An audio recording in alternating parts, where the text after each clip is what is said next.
So it's been quite a while since I did any kind of video making, to be honest.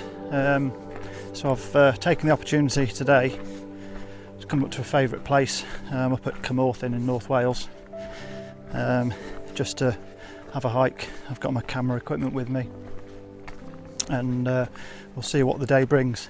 So I haven't got anything particular in mind for today.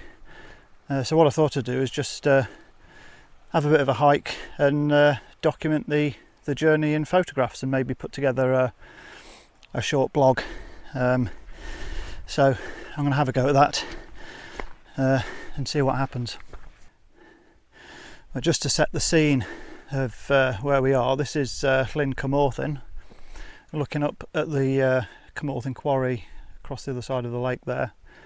And this track that I'm walking up was formerly a railway line for the slate wagons. There's a couple of other slate mines further around the valley, and I believe this was their only connection to the transportation hubs down in Tanni Grisiau.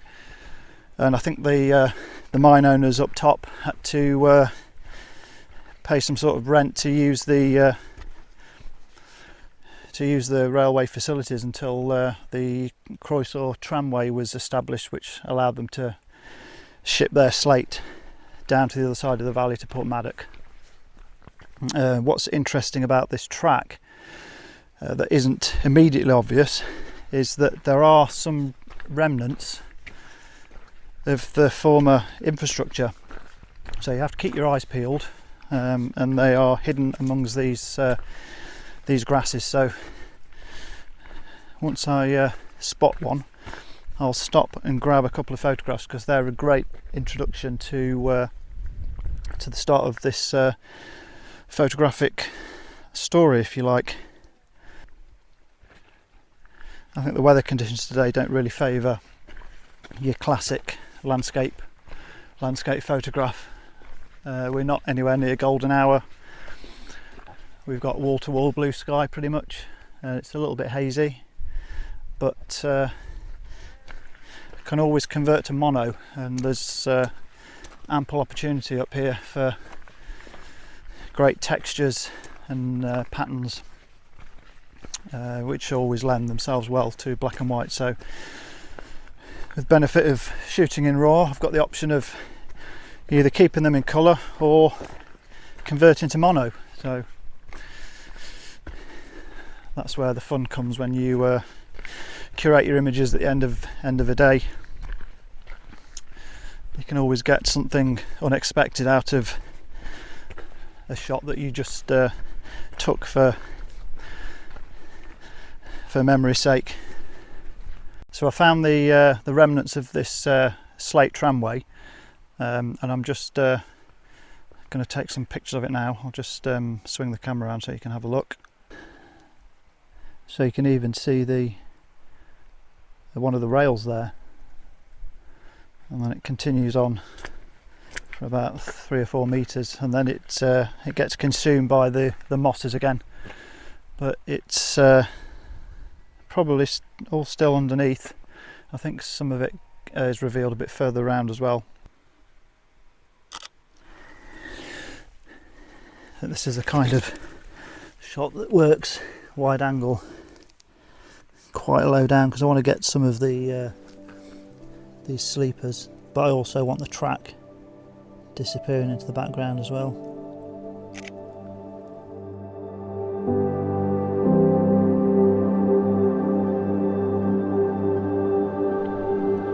So I'm a bit further along the track now, and we've come up to a point where there's a pretty spectacular fence made out of slate panels and a wire holding them up, and it looks really impressive with the mountain scenery behind it, and the textures on some of the slate panels is really interesting as well. So there's loads of photography opportunities here, and there's an open gate just ahead of me, so they always make a nice feature for leading the eye through the image. So I'm going to have another quick stop and grab some photos of these slate fences.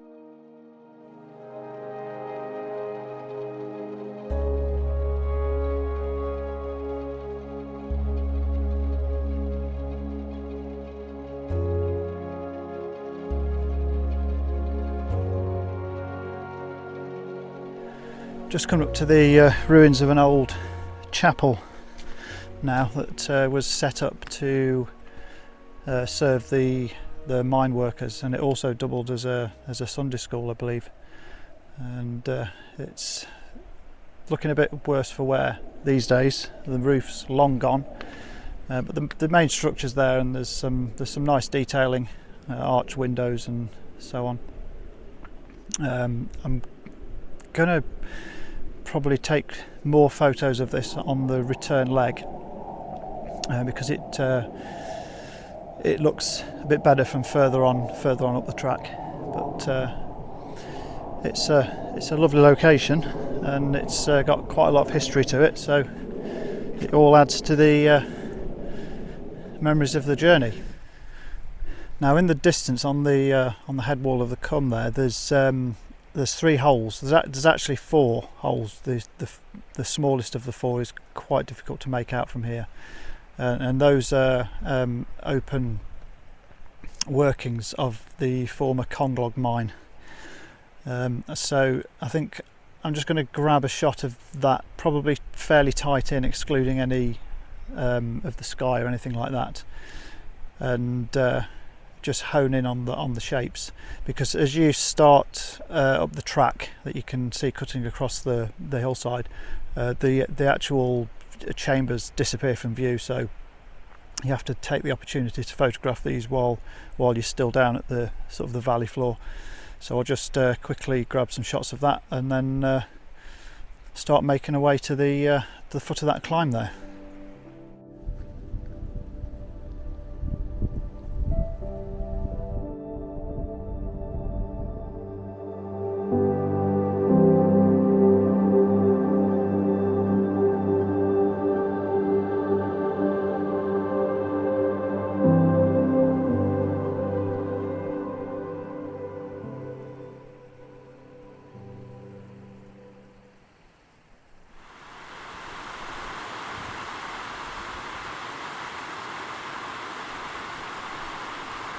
I'm about halfway up the track to the col now, and I'm just looking out over Carmarthen and these giant slate tips from the Rhosydd mine.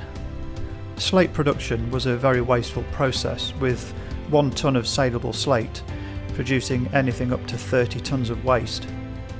Rhosydd was said to have produced around 220,000 tonnes of finished slate over its lifetime. Its waste tips are estimated to contain 2.5 million tonnes of rock.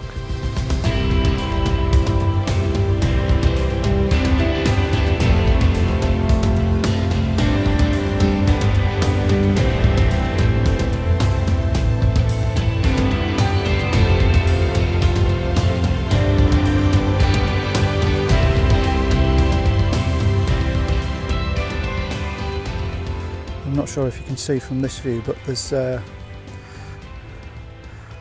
river that comes to the back of these buildings at the bottom, that appears to be covered in slate spoil, and then meanders its way down to the lake. In actual fact, it's completely buried by this huge waste tip that's consumed the head wall of the Cwm. So there would have originally been a waterfall or a stream rushing down here to make its way to the lake, but the stream's actually still there. It's just it just makes its way down underneath all of this waste slate. It'd be quite interesting to know what this head wall looked like before the mining industry came here. I doubt there's any photographic evidence of that. I have looked, but it's so long ago, and it's kind of unlikely that people would have been photographing the head wall of a combe up here, but you never know, there might be photographs in existence. Be interesting to see them if there are such photographs, because it's fascinating to think what the geology is like underneath all that waste slate.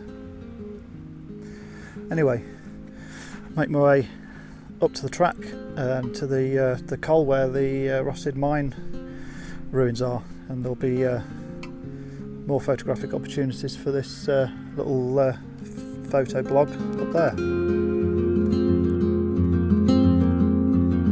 The Slate landscapes of northwest Wales have recently been recognised as World Heritage Sites, and while the main star is undoubtedly Dinorwig, quarries progressively destroy the infrastructure that creates them as the land they sit on is quarried away.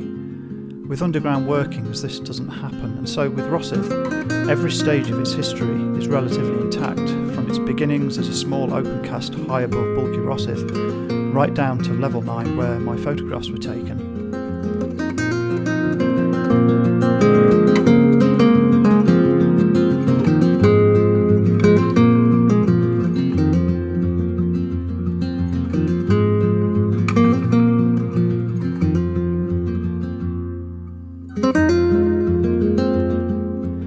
Ruined buildings and colossal slate tips have left significant scarring on what was a pristine landscape. However, in them is a story of human lives, industry and progress. That is ultimately what makes this very special place so enigmatic.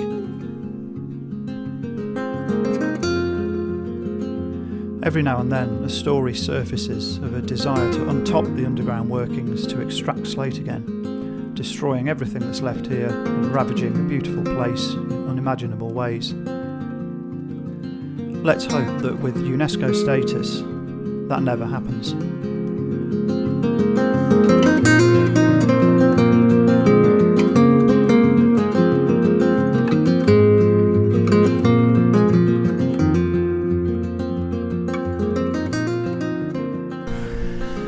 Made it to the coal. This is bulk Rhosydd, former slate mine.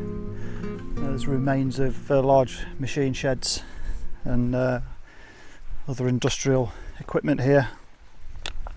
Lots of photographic opportunities, great for black and white, and on the distant mountains we've got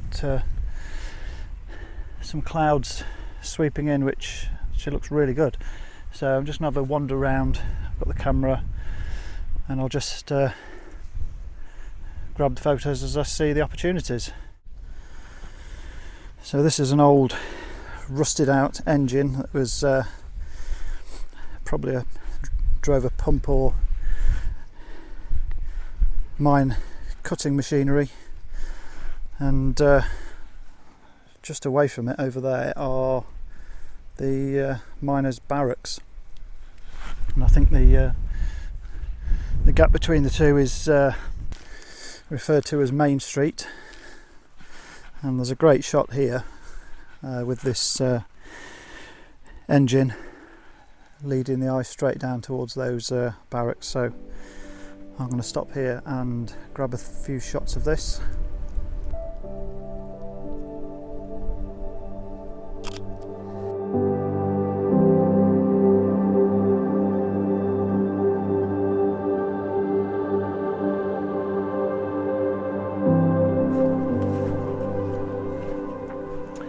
And then the next shot that I photographed before, if I just climb over this fallen wall, is this fantastic arched doorway. Just beautiful piece of construction there, dead straight, flat walls, and then over in the distance we've got the mountain Cnicht, which is kind of shrouded in low cloud. It comes and goes, but I'll just try and get a couple of images from here, because I just love the shape of that doorway. I think I need to take a step back from it so I can use the telephoto compression, because I want the mountain to be a little bit bigger in the background than it is with a wide angle at close quarters, and that is much better. That looks great. That's fantastic.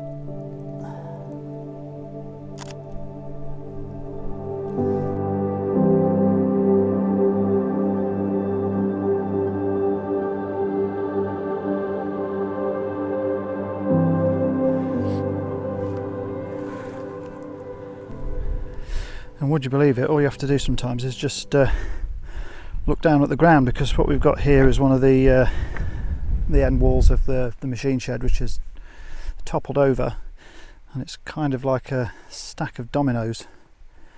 It looks really cool, and because it just so happens to be oriented in the same direction or similar direction as those barracks, so this is another one of those shots with one of those wild foregrounds that lends itself really well to wide angle. So let's give this a go at 16mm, see what we can get. Of course, I need to make sure I don't break my ankles on this stuff. Quite like this section here because there's a lot of bright green and sort of orangey coloured lichens. I'm going to have to use this screen on this because I just can't get down low enough. I want this to be quite sharp, so I'm going for f16 for this.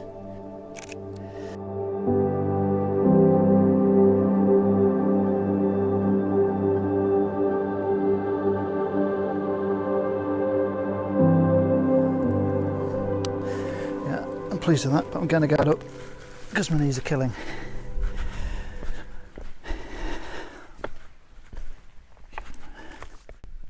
I'm not sure what these upright stones are. I think they're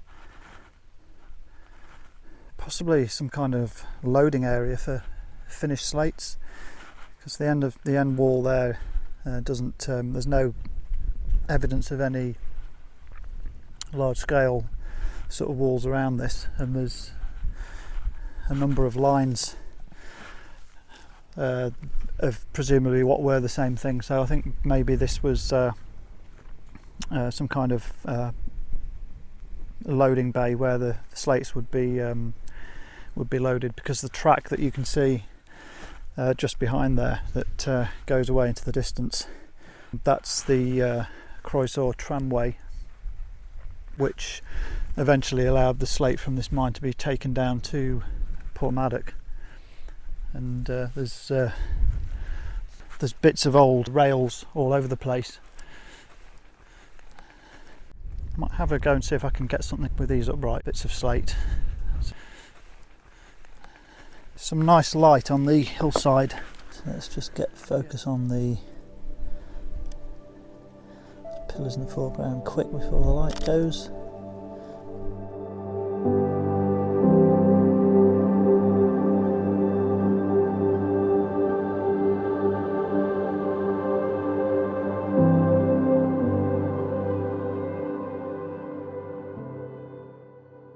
So I think I've got quite a haul of photos there. So I look forward to getting those into Lightroom and seeing what I've got from them, and see if we can start to assemble a photo blog of this little trip. I still get some nice sunlight coming through the clouds, although the clouds are building, and I think we're forecast to have some strong winds tomorrow, so this is probably the beginning of that. So I think we'll head back down into the valley where we can get some shelter. And I mentioned earlier the pictures of that chapel were better from the other side, so I'll be approaching from that direction, so I'll stop and get some more photos when we're down there. Right, make my way back down the track and make our way back down to that chapel.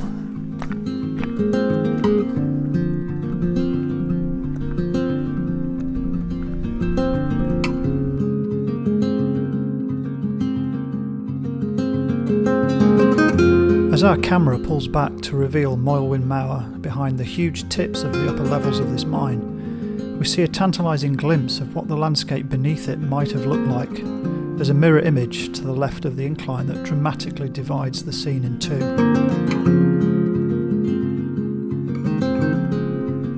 The juxtaposition of this industrial relic with the incomparable scenery that surrounds it is quite profound. The two components complement each other to a degree that few other mines come close to. There's an unease experienced on a first encounter with this place. The holes in the hillside, the ruins and waste tips all seem at odds with the notion of a beautiful landscape, and yet beautiful it is.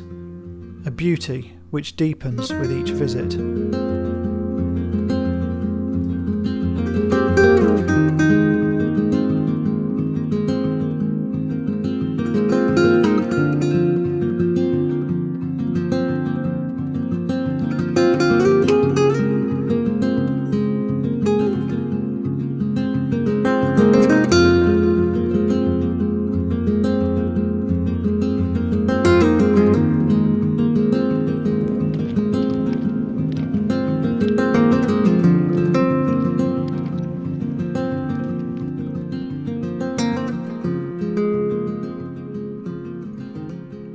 Right, I've made it back down to the lower valley and at the chapel. So the chapel's just behind me here, and we've got some nice early evening light as well.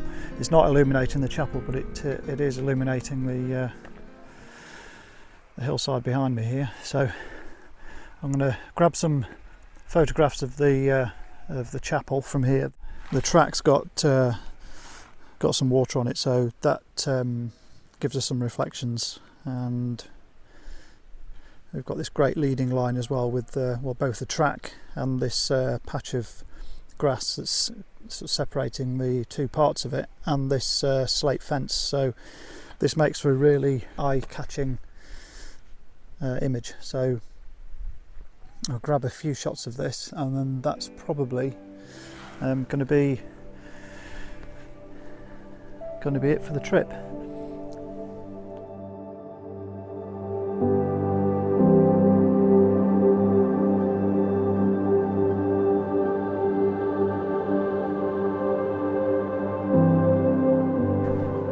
So when I've curated these images and got a selection together that I like, I'm going to put them together in a little blog format.